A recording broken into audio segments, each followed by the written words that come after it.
दोस्तों धमाकेदार अपडेट अची चुकी है जेका तव्हां सां मां शेयर करण वारो आहियां। पंहिंजो इहो ड्रामो ख़तमु थी वियो।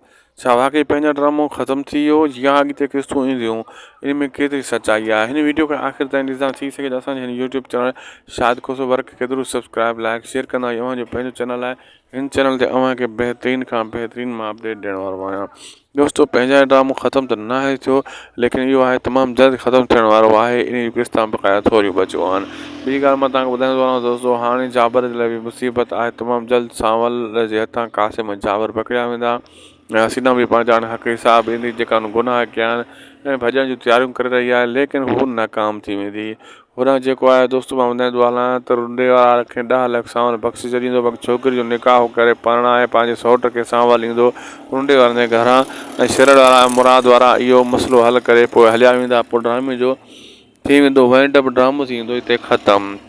जी हाँ दोस्तों, तव्हांखे वॾी ख़ुशख़बरी मूं ॾिनी आहे त हाणे तमामु जल्द ॿियो को ड्रामो जो शू थींदो ऐं उहो ऑनर कयो वेंदो। उन जी का ख़बर समाचार आहे तव्हां सां शेयर कंदासीं। हिन वीडियो खे लाइक शेयर सब्सक्राइब ज़रूरु कंदा, कॉमेंट बि कंदा हिन चैनल ते।